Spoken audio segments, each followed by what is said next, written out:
In the heart of Germany, deep within the forests of Westphalia, stands a stone fortress shaped like a dark star. Its name is Wewelsburg, a castle so steeped in shadow that even today, it feels alive with whispers. Here, under the black banners of the SS, men once gathered not to pray, but to invoke.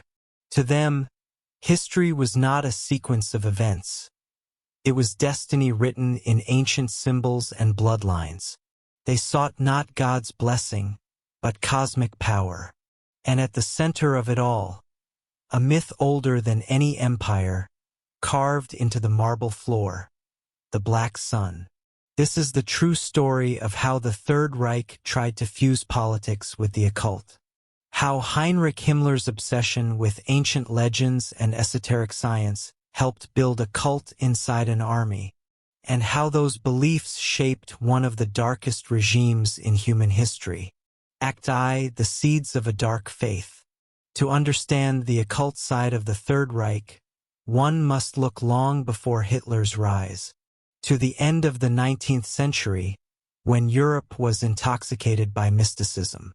Spiritualism, secret societies, and racial theories spread like wildfire. In Vienna and Munich, intellectuals, dreamers, and radicals gathered to discuss lost civilizations, the power of symbols, and the destiny of man. One such group was the Thule Society, founded in 1918 by Rudolf von Sebetendorf, a German occultist who believed in a mythical Arctic homeland called Thule, the supposed origin of the Aryan race. Their meetings were filled with rituals, runes, and talk of purification through struggle. They saw Germany's defeat in World War I not as an end, but as a mystical humiliation, a fall from divine favor that could only be reversed through rebirth. Among those influenced by this environment was a young soldier named Adolf Hitler. Though not formally a Thule member, he absorbed the language of destiny, purity, and race. From these myths, he would later forge his political religion. By the time the Nazi Party emerged in the 1920s, the groundwork had been laid, a worldview where race replaced faith, symbols replaced scripture, and conquest replaced salvation. Act II: Himmler and the New Order of the SS.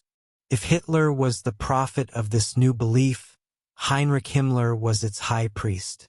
A mild-looking man with wire-rimmed glasses and soft hands, Himmler was obsessed with purity, ancestry, and the supernatural. To him, the SS was not just an elite military organization, it was a knightly order bound by mystical heritage.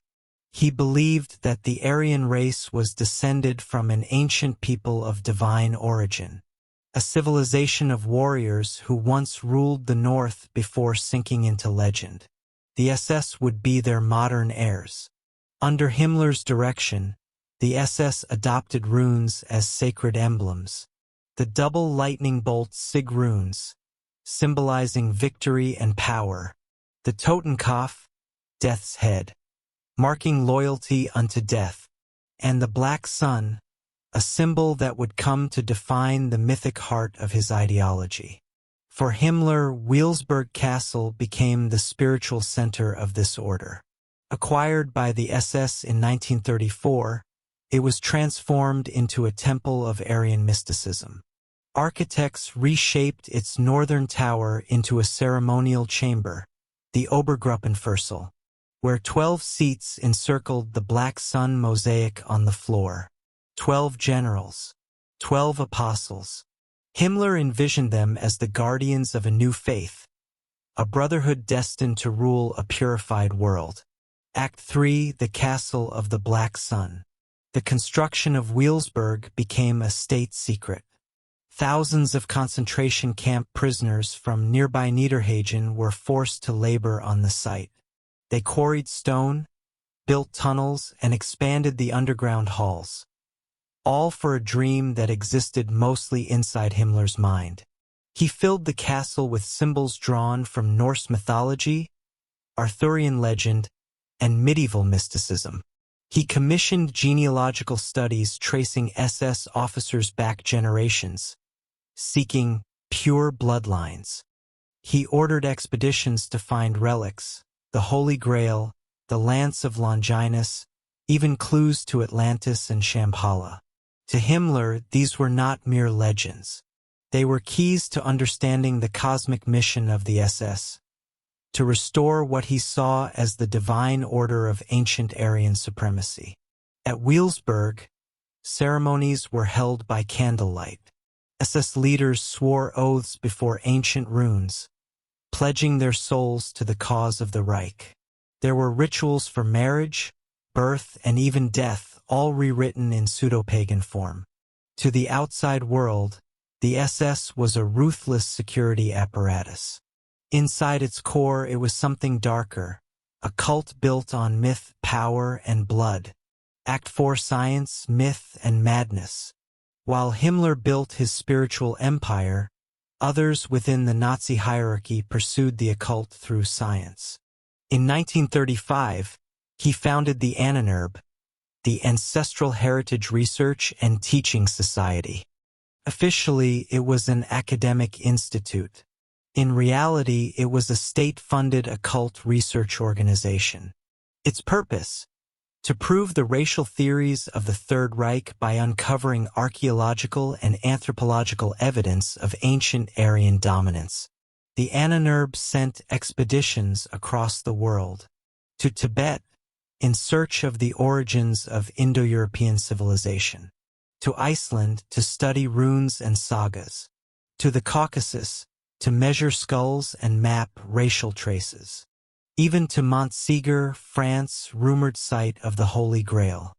Himmler's scientists blended myth and pseudo-archaeology. They claimed that Atlantis was real, that it was an Aryan homeland, and that its survivors had spread civilization to the world. They believed that the runes held cosmic energy, the power to shape destiny itself.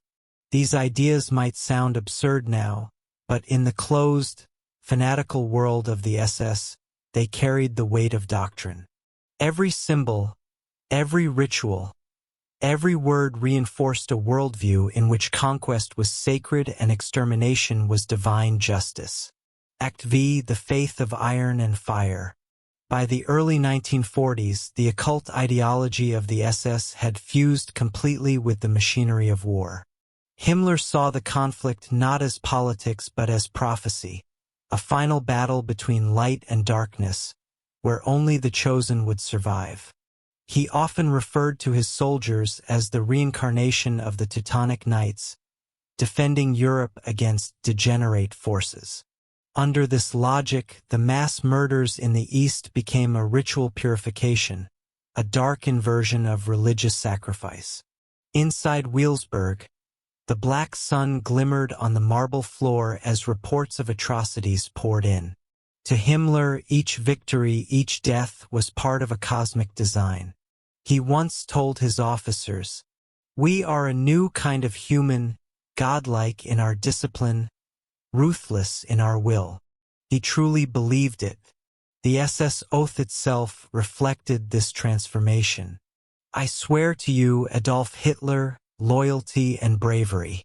I vow to you and to the superiors appointed by you, obedience unto death. So help me God." God, in this oath, was not the Christian deity. It was destiny itself, the invisible power behind the black sun. Act 6: collapse of the myth. But myths, no matter how powerful, cannot stop reality.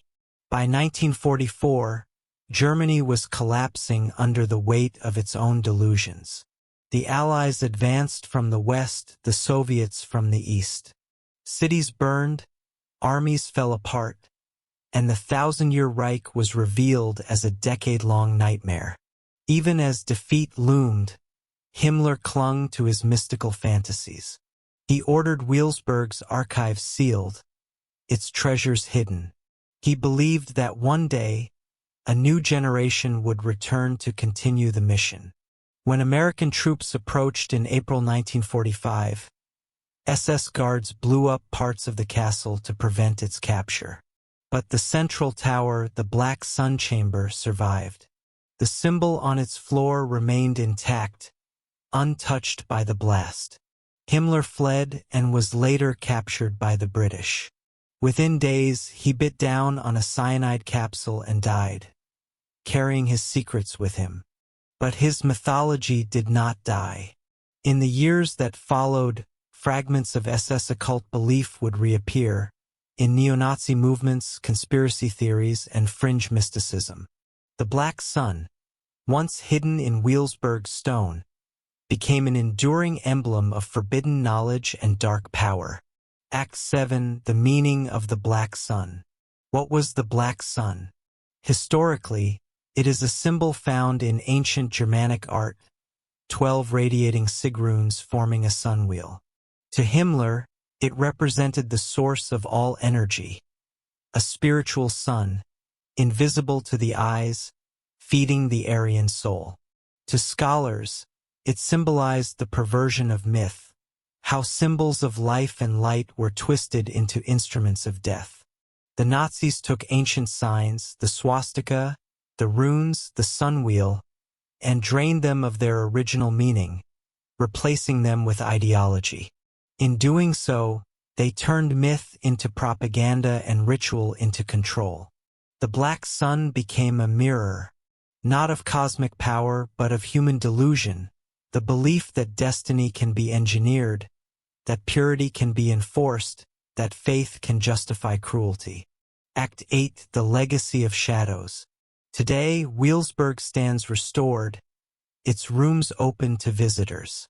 The Black Sun Chamber remains, cold, silent, and sterile.